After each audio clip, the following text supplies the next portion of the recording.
Alright, here at Resorts World, starting things off at the 2-5 and in for $1,000. There's a low jack raised to 15. I've got ace-4 offsuit on the button. All options are on the table, and given the 3x raise, I opt for a call to try and see a cheap flop in position. The blinds fold, and we go heads up to ace-jack-6 with a diamond draw. Low jack c-bets a larger amount of 25. I make the call. Turn comes the 8 of hearts, and low jack continues the aggression for a larger amount once again. This time 70 is the bet. Bit of a tough spot. Low jack certainly has all of the strongest hands available, but with the turn being a relative blank and a myriad of draws on this board, I get sticky and putting calling chips. We're off to a river, which comes a 7 of diamonds. And when he decides to fire a third barrel, there isn't a whole lot that I can beat, so I let this one go. Next hand the straddle is on, and I raise a 35 first to act with the second best starting hand and no limit hold'em. Apparently that price is not even close to being a king's ransom as I pick up 5 callers. Heavily multi-way to a flop of jack 10-6 with 2 spades and a diamond. Checks to me, and I fire a c-bet of 140. I weed out 4 players as only the big blind calls. Heads up to a turn of one of the best cards in the deck. The 6 of hearts pairing the board, which is both a blank and counterfeits jack 10. Big blind checks with roughly 650 back, and I consider checking here since I should have a stranglehold on this hand, particularly since I have removal to both straight and flush draws. I also like a bet though since I may continue to barrel hands like king-queen, ace-queen, ace-king, and queen-9. I settle on 275, leaving close to a $400 river jam. It doesn't come to that though, as the big blind releases his hand. Last hand of 2-5, there are 2 limps and hijack raises to 30. I've got jack 9 of diamonds in the cutoff. In these late position dynamics with playable hands, I like to mix in some 3 bets and I make it 105. Folds back to the hijack, and he 4 bets to 300. We're about 1100 effective, so unfortunately not deep enough to peel. I fold. Alright, jumping over to the 5-10 with a straddle on most of the time. In for 3000, and 7-hand in this first one, there's a hijack raise to 60. Big blind calls, and I call from the straddle with jack 8 of clubs. We take a flop 3 ways, which comes ace queen 10, all black and giving me a double gutter. Action checks through, and 4th street comes 8 of hearts. Big blind leads for 80, and given that there was no action on the flop, I can't imagine either of my opponents being too strong in this spot, so I offer a semi-bluff raise to 250.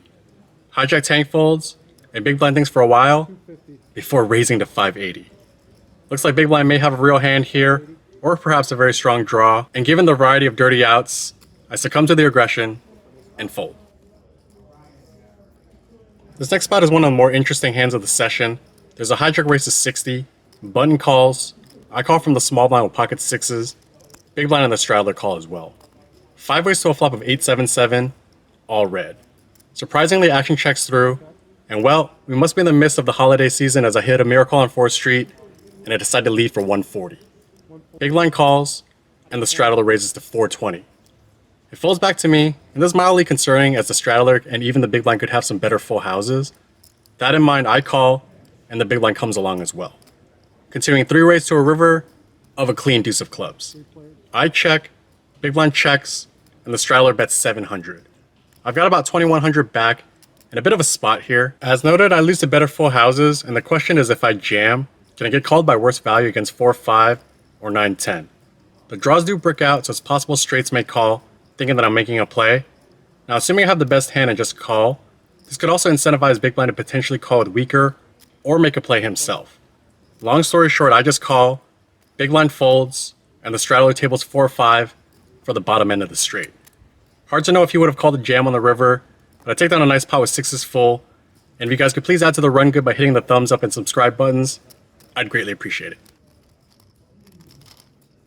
Next hand the straddle is off, and I raise a 30 from the low jack with 8-9 of clubs. I pick up 3 callers and we go to a flop of 9-8-6, so I flop hard with top 2 pair on a wet board. Small blind and big blind check, and given that this board doesn't necessarily favor me, I proceed deceptively and check. Hijack decides to bet 50, and small blind raises to 170.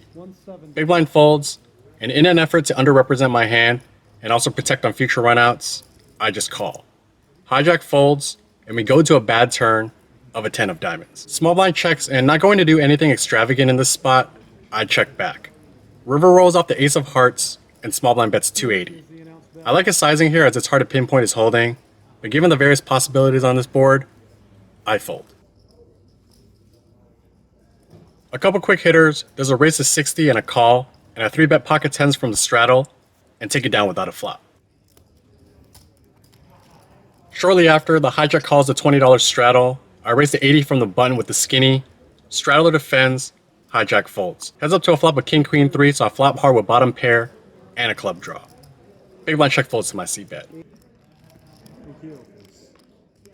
A couple orbits later, there's a cutoff raise to 50.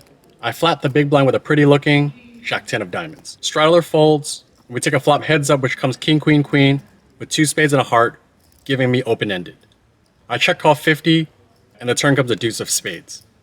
In an effort to rip a queen or better, and set my own price to see the river, I lead for 110, looking to put pressure on the middling portion of my opponent's range. He's not ready to relinquish though, and he puts in calling chips. River comes a 10 of spades, so now any spade makes a flush. As played and with removal to some full houses, I lead 220 hoping to make my bet look like value, and ultimately garner folds from non-spade holdings. Unfortunately though, he does put in the call, and wins with king jack with the jack of spades. Next spot, low jack calls a $20 straddle, and I raise to 100 with king queen offsuit. Low jack calls, and the flop comes ace queen 4 rainbow. Low jack check calls my range c-bet of 80, and the turn pairs the bottom card and puts up backdoor spades. Low jack checks, and my hand is either way ahead or way behind. A bet won't get folds from an ace, but it could also get calls from Broadway straight draws and spade draws. And I could perhaps fold out chop should he have a queen. I bet 210, and he lets it go.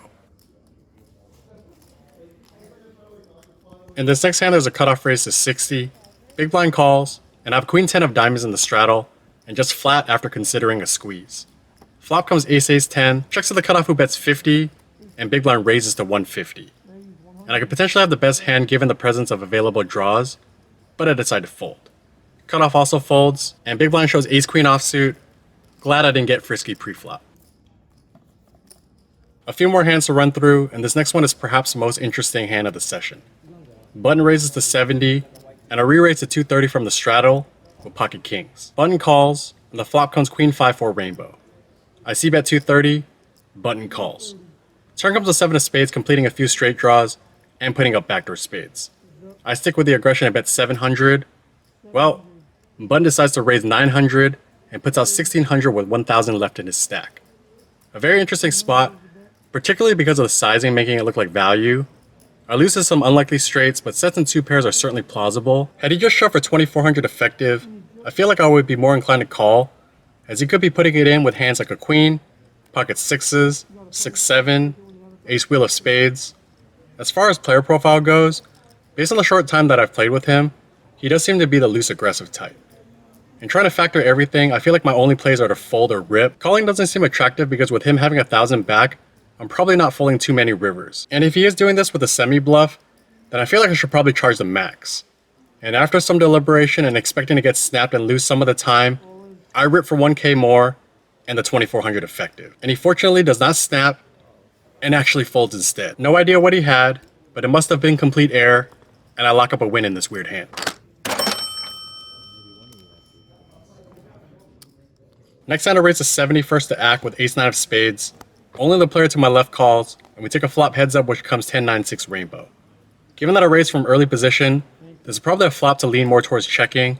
That said, when deciding to bet on this texture, I think it's better to go bigger and more standard as opposed to a down bet. That's what I decide, and I bet 80. Low jack calls, and I pick up a nice turn, the ace of hearts. Happy to keep firing now. I bet 180, and he fairly quickly folds. Last interesting hand, there's a cutoff raise to 70, button flats, and I'm in the straddle with pocket queens. I'm going to get some flack for this, but I take the riskier approach and just flat. The main reason is that the cutoff opener is the same opponent that I jammed on when I had kings, and given that this is a similar spot, I'm trying to mix in some deception, given the game flow dynamics. 3 ways to a flop of 8-6 deuce with a club draw, and action checks through. Turn comes the 8 of spades, which should be a blank, as I would expect either of my opponents to bet an 8 on the flop. I put out 120 for value, the cutoff nemesis calls, and the button folds. Heads up to a river, which comes a 7 of hearts. I decide to lead for a polarized bet of 400, targeting any pair and trying to make my hand look like a missed draw. He tanks a bit before, jamming for roughly 2500. And yeah, I definitely did not anticipate that play.